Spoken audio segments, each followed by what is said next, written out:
Hi students, this is your science miss. In this session, we are going to discuss Unit 4 Chemistry in Daily Life. So, in the lesson, Chemistry in Daily Life lesson, நம்ம என்னெல்லாம் படிக்க போறோம் அப்படின்னு பார்த்தீங்கன்னாக்கா ORS, that is Oral Rehydration Solution, Antacid, Antibiotics, Analgesics, Antipyretics, Antiseptics, antihistamines, medicines, combustion. So இதெல்லாம் தான் வந்து இந்த லெசன்ல வந்து நம்ம படிக்க போறோம். First வந்து நம்ம ORS, that is Oral Rehydration Solution. When a person becomes sick due to diarrhea, water is expelled and the body is not able to retain the liquid balance. This is called dehydration. So நம்மளுடைய பாடியில் இருக்கக்கூடிய எக்ஸஸான water வந்து ஃபுல்லாக train ஆகிட்டு நம்மளுக்கு தேவையான water கூட உடம்புல இல்லாமல் போகும்போது அப்போ நம்ம சிக்காகிறது தான் நம்ம என்னன்னு சொல்லணும்னா டீஹைட்ரேஷன். உடம்புல சுத்தமாக இருக்க வேண்டிய தண்ணி கூட இல்லாமல் போகிறது தான் டீஹைட்ரேஷன் அப்படின்னு சொல்லுவோம். ஸோ அப்போது அந்த டீஹைட்ரேஷன்லேருந்து நம்மளை ப்ரொடெக்ட் பண்ணிக்கிறதுக்கு நம்மளுக்கு அந்த ஓஆர்எஸ் அப்படிங்கிறக்கூடிய ஒரு இது வந்து கொடுப்பாங்க, ஒரு சொல்யூஷனை கொடுப்பாங்க. Oral rehydration solution is a special combination of dry salts that is mixed with safe water. It can help to replace the fluid loss due to diarrhea. So diarrhea வால நம்ம உடம்புல லாஸ் ஆன அந்த ஃப்ளூயிடை ரீப்ளேஸ் பண்ணுறதுக்காக நம்மளுக்கு கொடுக்கறது தான் வந்து அந்த ORS அப்படிங்கிற solution. In addition to water loss, sodium and potassium are also lost. So நம்ம உடம்புல இருந்து நிறைய வாட்டர் லாஸ் ஆகும்போது ஒன்லி வாட்டர் மட்டும் நம்ம உடம்புல இருந்து லாஸ் ஆகலை, என்னெல்லாம் லாஸ் ஆகுது அது கூடவே வந்து சோடியம் அண்ட் பொட்டாசியமும் நம்ம பாடியை விட்டு லாஸ் ஆயிடுச்சு. அந்த certain concentration of sodium is needed for proper functioning of the body. நம்மளுடைய பாடி நார்மலாக ஃபங்க்ஷன் பண்ணணும்னா அதுக்கு ஒரு பர்டிகுலர் அமௌண்ட் ஆஃப் சோடியம் கண்டிப்பாக தேவை. இந்த டயரியாவால் உடம்புல இருக்கக்கூடிய எல்லா வாட்டரும் வெளியில் போகும்போது நம்மளுடைய பாடி நார்மலாக ஃபங்க்ஷன் பண்ண முடியாமல் அப்படியே ஸ்டாப் ஆக ஆரம்பிச்சிடும். ஸோ அந்த கண்டிஷனை தான் நம்ம டீஹைட்ரேஷன் அப்படின்னு சொல்லுவோம். அதுலேருந்து நம்மளை ப்ரொடெக்ட் பண்ணிக்கிறதுக்காக நம்மளுக்கு உடனடியாக கொடுக்கறது தான் வந்து ORS, அதாவது ஓரல் ரீஹைட்ரேஷன் சொல்யூஷன். இந்த ஓரல் ரீஹைட்ரேஷன் சொல்யூஷனை நம்ம வீட்டில் கூட வந்து ப்ரிப்பேர் பண்ணலாம். ஹோம்லி மேட் ORS வந்து எப்படி மிக்ஸ் பண்ணணும் அப்படின்னு பார்த்தீங்கன்னா 6 level of teaspoons of sugar and half level teaspoon of salt dissolved in 1 liter of clean water. ஓகேங்களா? ஸோ அந்த மாதிரி 1 liter of clean waterல 6 teaspoons of சுகரும் half teaspoon of சால்ட்டையும் ஆட் பண்ணும்போது நம்மளுக்கு அந்த ஹோம்மேட் ORS கிடைக்கும்.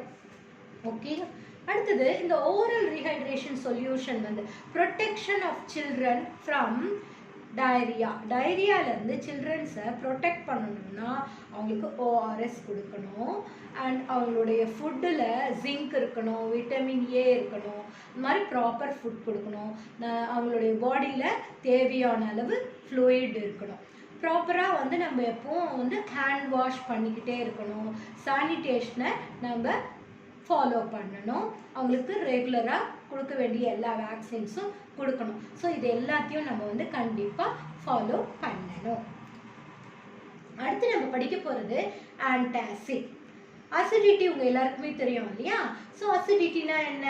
Acidity is a set of symptoms caused by excess production of acid by the gastric gland of the stomach. நம்மளுடைய ஸ்டொமக்கில் இருக்கக்கூடிய gastric glandல அதிகமான ஆசிட் செக்ரீஷன் ஆகிறது தான் நம்ம என்னன்னு சொல்லுவோம்னா அசிடிட்டி அப்படின்னு சொல்லுவோம். நம்ம வயிற்றுக்குள்ளே ஆசிட் ப்ரொடியூஸ் ஆகுதா அப்படின்னு கேட்டால் ஆமாம்.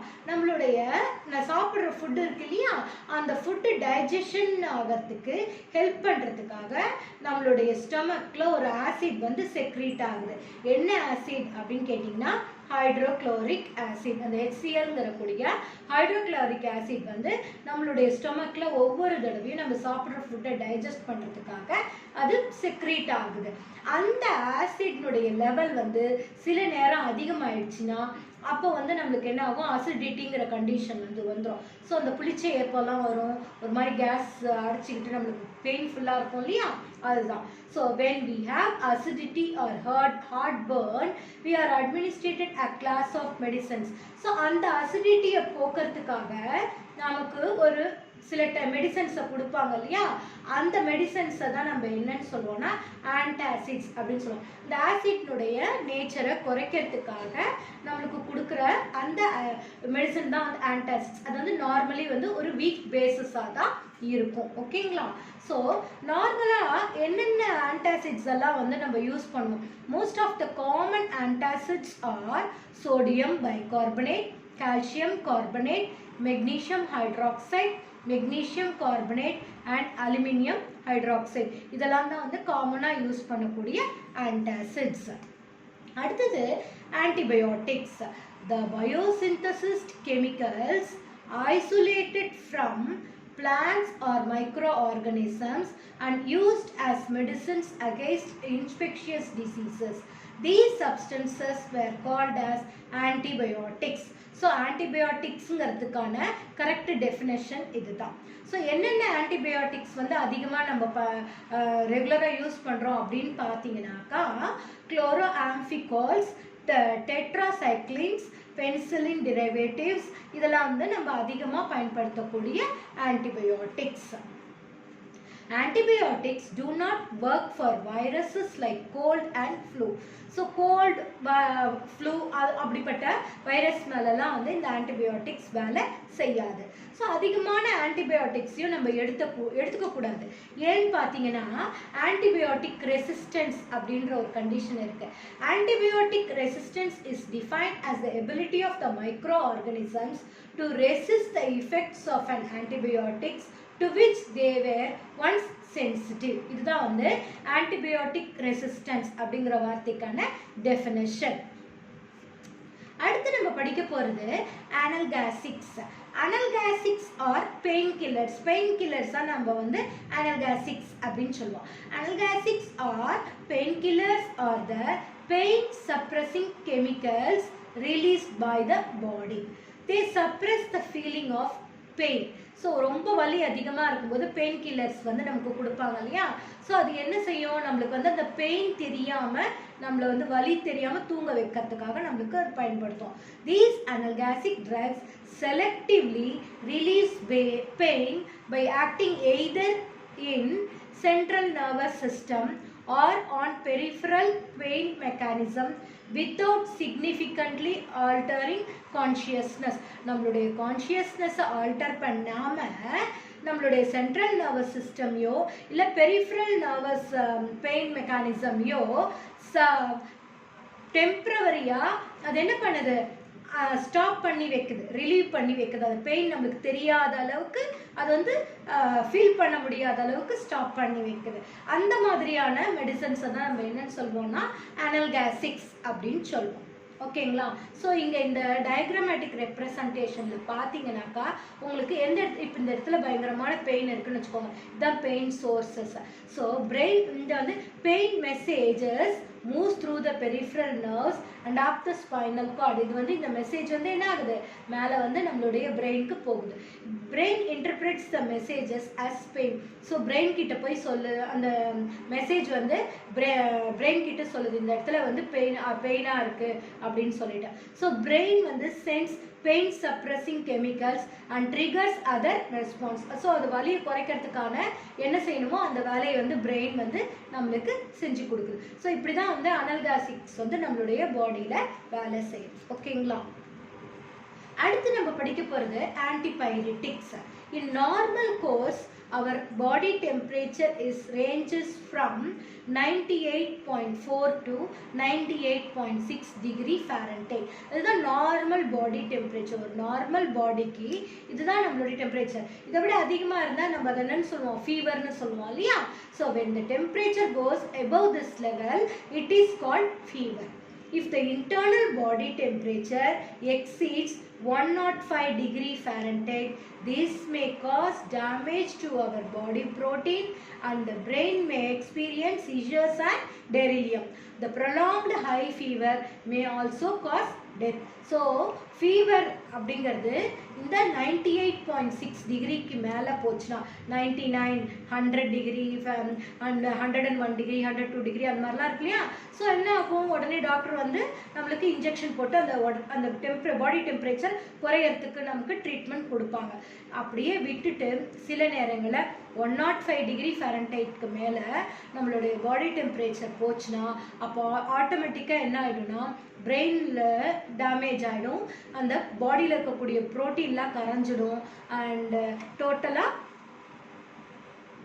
இது கண்டினியூ ஆச்சுன்னா it will leads to the death of that particular person. So அந்தளவுக்கு இது வந்து ரொம்ப ரொம்ப இம்பார்ட்டண்ட்டாக கவனிக்க வேண்டிய ஒரு விஷயம். Antibiotics are the chemical substances that reduce fever. So ஃபீவரை குறைக்கிறதுக்காக யூஸ் பண்ணக்கூடிய அந்த மெடிசன்ஸை தான் வந்து ஆன்டிபயோட்டிக்ஸ் அப்படின்னு சொல்கிறோம். They suppress the release of prostaglandin and reduce fever. So ஃபீவரை குறைக்கிறதுக்கு அந்த ப்ரோஸ்டோகிளாண்டினை சப்ரஸ் பண்ணி ஃபீவரை குறைக்கும். The most common and well known antibiotic. ஃபீவர்னாலே நம்மளுக்கு வந்து கொடுக்கக்கூடிய மாத்திரை என்ன மாத்திரையாக தான் இருக்கும், பேராசிட்டமால். எல்லாருக்குமே தெரிஞ்ச ஒரு விஷயம் தான் இல்லையா. ஸோ அதிகமாக பயன்படுத்தக்கூடிய ஆன்டிபயோட்டிக் டேப்லெட் என்னன்னு கேட்டிங்கன்னா பேராசிட்டமால். பேராசிட்டமால் இல்லாமல் வேறு என்னென்ன ஆன்டிபயோட்டிக்ஸ் வந்து டாக்டர்ஸ் யூஸ் பண்ணுறாங்க அப்படின்னு பார்த்தீங்கன்னா other antibiotics and anti inflammatory agent includes aspirin, ibuprofen, diclofenac. ஓகேங்களா. ஸோ அடுத்து நம்ம தெரிஞ்சுக்க போகிறது antiseptic. Antiseptics are substances applied to the exterior of the body that kill or inhibit microbes and infective agents. இது வந்து நம்ம பாடிக்கு வெளியில அப்ளை பண்ணக்கூடிய அந்த சப்ஸ்டன்ஸ். அது வந்து apply to the exterior of the body. வெளியில நம்ம ஆன்டிசெப்டிக்லாம் வந்து காலில் கையில் எல்லாம் தேய்ச்சி விடுவோம் இல்லையா, அந்த மைக்ரோப்ஸை தடுக்கிறதுக்காகவும் இன்ஃபெக்டிவ் ஏஜென்ட்ஸை தடுக்கிறதுக்காகவும். Antiseptics can be effective against one or a combination of bacteria, fungi, viruses or other microorganisms. So இந்த மாதிரி காம்பினேஷனில் பாக்டீரியா அண்ட் ஃபங்கையோ இல்லை பாக்டீரியா அண்ட் வைரஸோ ஸோ இல்லை அதர் மைக்ரோ ஆர்கானிசம்ஸோட காம்பினேஷனோடையோ இருந்தால் கூட அதை வந்து என்ன செய்யும், ஆன்டிசெப்டிக் வந்து தடுக்கும், அதனுடைய காம்பினேஷனையும் தடுக்கும். Differences between antiseptic and disinfectants. ஆன்டிசெப்டிக்கும் டிஸ்இன்ஃபெக்டன்ட்க்கும் என்ன டிஃப்ரென்ஸ் அப்படின்னு பார்த்தீங்கன்னா all antiseptics are disinfectants. All disinfectants are not antiseptic. எல்லா ஆன்டிசெப்டிக்குமே டிஸ்இன்ஃபெக்டன்ட் தான். ஆனால் எல்லா டிஸ்இன்ஃபெக்டன்ட்டும் ஆன்டிசெப்டிக் கிடையாது. It can be applied on the live tissue. Antiseptic என்ன செய்யலாம், லிவ் டிஷ்யூ மேலே அப்ளை பண்ணலாம். ஆனால் டிஸ்இன்ஃபெக்டன்ட்டை it can be applied on inanimate object, அதாவது உயிரில்லாத பொருளுங்க மேலே தான் அப்ளை பண்ண முடியும். ஃபார் எக்ஸாம்பிள் ஸ்கின், மியூக்கஸ் அந்த மாதிரி நம்மளுடைய உடம்புல வந்து தோலில் மேலே அது மாதிரி அப்ளை பண்ணலாம். டிஸ்இன்ஃபெக்டன்ட் அப்படின்னு பார்த்தீங்கன்னா surface, lab working table, floor அந்த மாதிரி இடங்களில் அதை வந்து பயன்படுத்தலாம். அந்த மைக்ரோ ஆர்கானிசம்ஸை அழிக்கிறதுக்காக அதை பயன்படுத்தும். அடுத்து நம்ம படிக்க போகிறது ஆன்டிஹிஸ்டமைன்ஸ். Antihistamines are defined as drugs that combat the histamine in the body that are used for treating allergic reactions and cold symptoms. So அந்த அலர்ஜி நேரங்கள்லையும் கோல்டு டைம்லையும் நம்மளுக்கு கொடுக்கக்கூடிய அந்த மாத்திரைகளை தான் நம்மள என்னன்னு சொல்கிறோன்னா ஆன்டிஹிஸ்டமைன் அப்படின்னு சொல்கிறாங்க. when a foreign body such as pollen enters the body, the immune system believes those substances to be harmful and generates the release of histamine.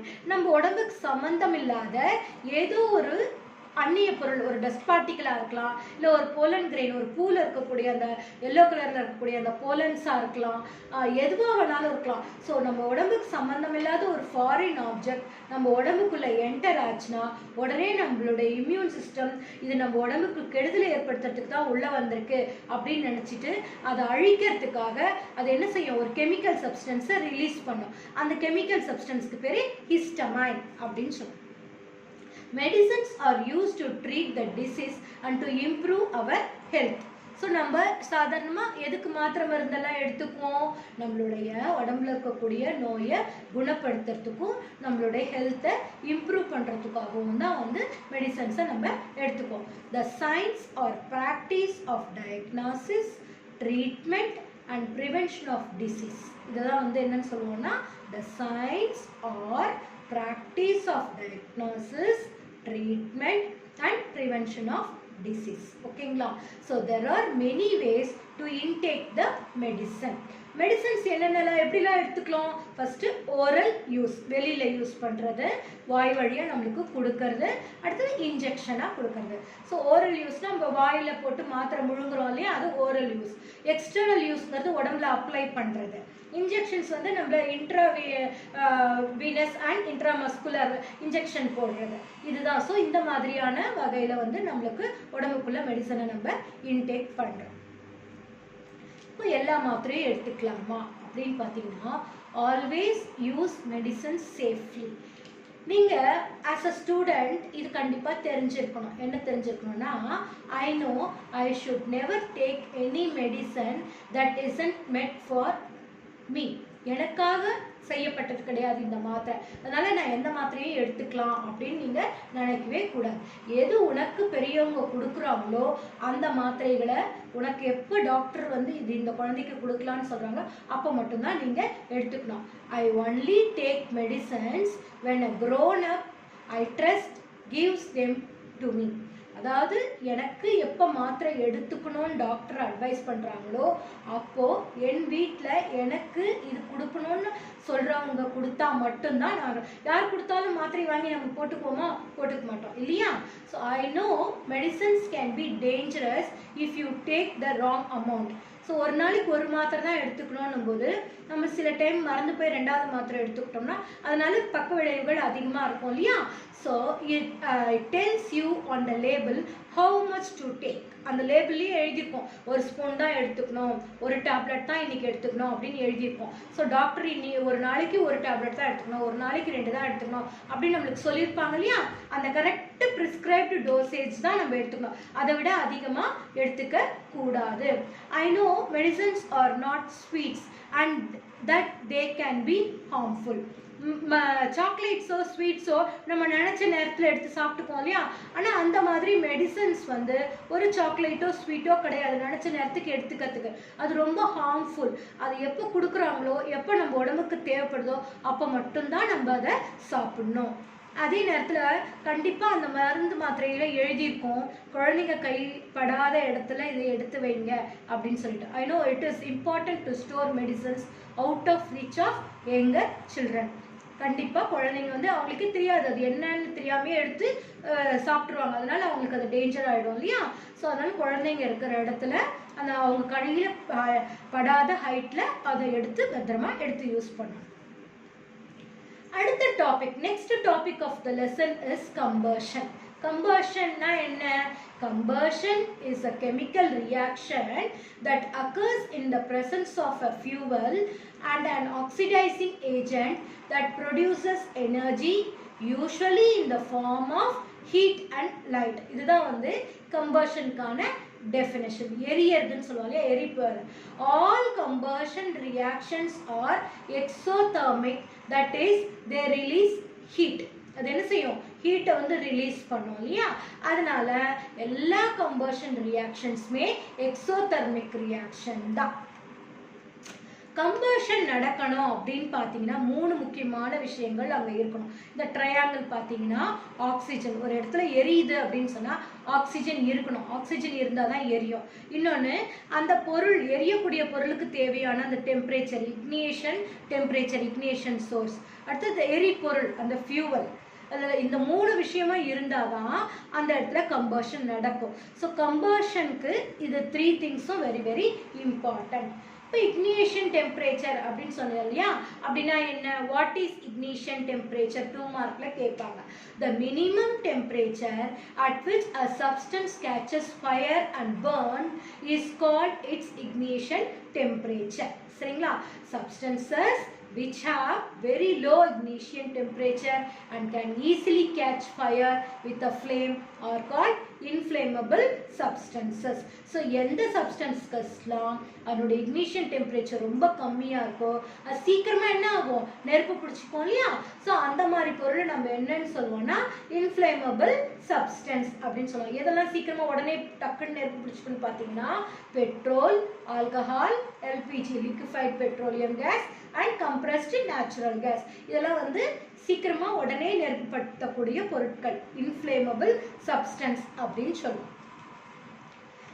இப்போ டிஃப்ரெண்ட் ஃப்ளேம்ஸ் நம்ம கேஸ் ஸ்டவ் பற்ற வச்சு எரிய வைக்கும்போது என்ன கலரில் ஃப்ளேம் வரும், ப்ளூ கலரில் ஃப்ளேம் வரும், பார்த்துருக்கீங்களா?